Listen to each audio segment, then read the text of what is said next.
And hello everybody, welcome back to the channel guys. I hope you're all well. Before we do get into today's live stream, as always, please do smash that like button if you are watching it live, or on a replay, hit the like button, hit the subscribe button for daily Rangers content. So I'm just having a little glitch out there on the green screen for some weird reason.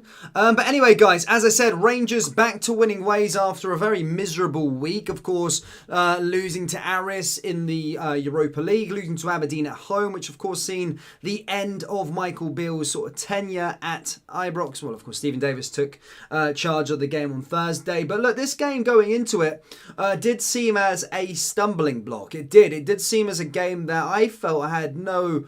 I wasn't optimistic at all ahead of the game. I wasn't optimistic that we would get the 3 points necessarily. I didn't think... I did feel that St. Mirren would cause us all sorts of problems. However, we did finally maybe get a bit of the rub of the green. We got the win. We won comfortably in the end, winning 3-0. However, look, there's still so many issues to discuss. And I do think we probably did get a bit lucky that they went down to 10 men, in all honesty.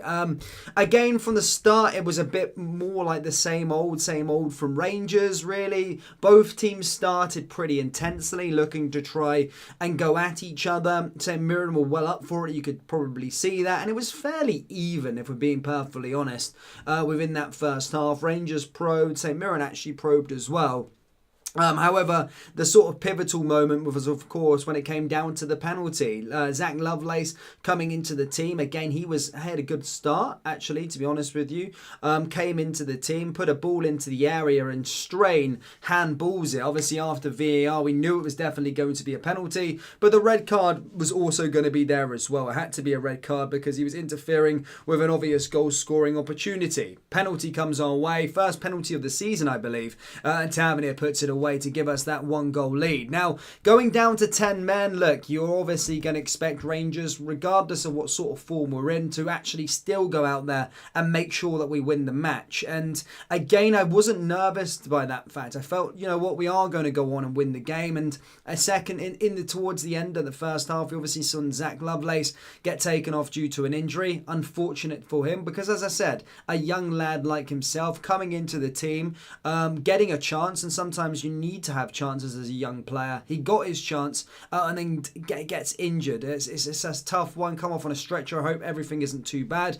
McCall's then come on, and again towards the end of the first half, again we were sort of attacking and probing ever so slightly. Nico Raskin probably should have scored our second goal, but a fantastic save in the end by the goalkeeper also. Look, the situation is, going into the second half, I did feel that our man advantage would help us. However, how wrong was I? In the second half, I thought we were dreadful. I really do. I felt St. Mirren looked like they were a side that were...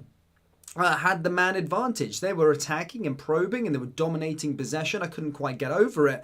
And for us, really, well, much of the same for most of our season was there. We just kept on going up the other end, miscontrolling the ball, not really creating anything. And yeah, I mean, problems persisted in terms of, I felt like St. Mirren would probably come back into the game at one point. But obviously, we do kill the game off later on. We make the man advantage count and get the second goal. And then in the end, it does look like a comfortable win, as James Tavernier scores an absolute beautiful goal to make it 3-0 to Rangers. And as I say, we walk away from Paisley, a game that was sort of dubbed as a problematic match. I do think it was.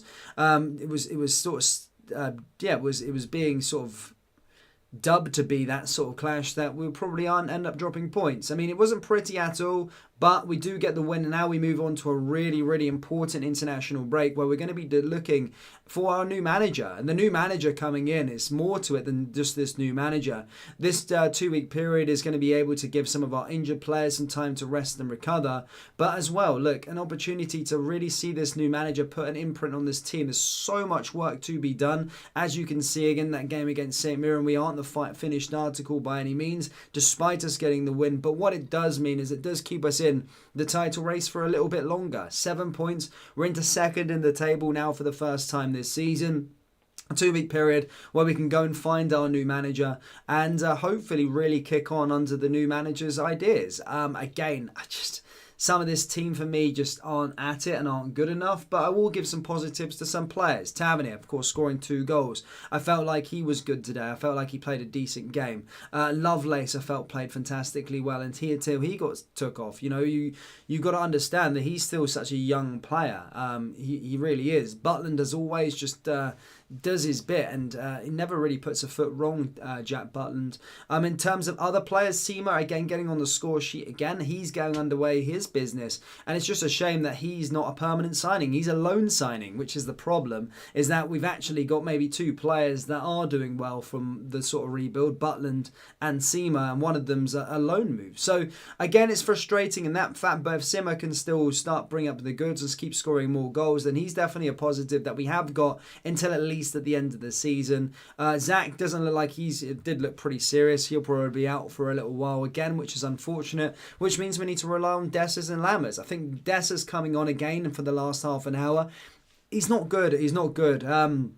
I feel sorry for the guy at this point now in terms of I feel like he is getting a lot of stick, and rightfully so. He's not coming up with the goods for Rangers. But, you know, sort of in this day and age, he's getting slaughtered, isn't he? He really is getting slaughtered. He's a player probably without...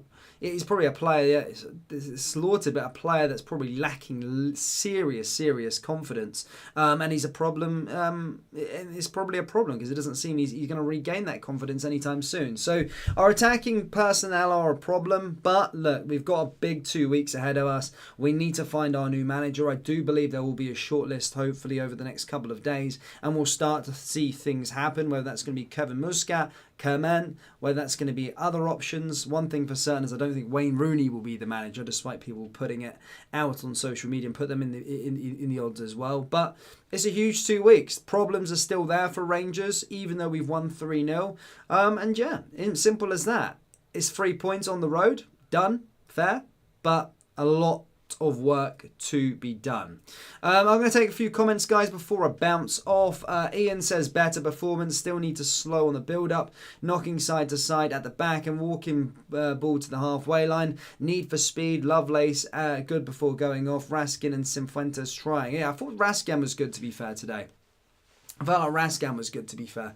Obviously, Danilo's another player that's going to be coming back as well. Todd Cantwell's a player that's going to be coming back as well too. So there is players that are going to be coming back. It's a shame that we've got a lot of our crappy players, the ones that aren't injured. But if you look at it like, oh, Danilo could come back. I think there's a player there. You've got Todd Cantwell that can be coming back as well. Tom Lawrence that should be coming back soon as well. So there is some positives there.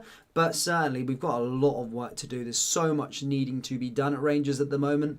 But we did get a win. We got a win against a real informed side at the moment. They were second going into this one, and a lot did sort of predict us to lose. And I was probably one of them that didn't think that we'd get the 3 points. But look, happy days, we've got it. Now we move on. We get 2 week break now, and hopefully things can happen. I asked you twice. I'll try once more. What other teams have beat St. Mirren before today, Dan?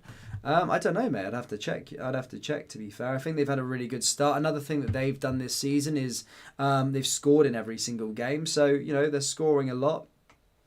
Fair play to them. But the last time they lost, I think, was against Hibs in the League Cup, wasn't it? In the league, they've had an unbeaten start. They did have an unbeaten start, so they've done well. So, again, looking at that, we've won against an informed team. That's my positives. A few players have stood out, but still so much to be done. Rangers fans, let me know your final thoughts down there in the comment section below. Hit the like button, hit the subscribe button, and I'll see you all next time, guys. Take care. Peace.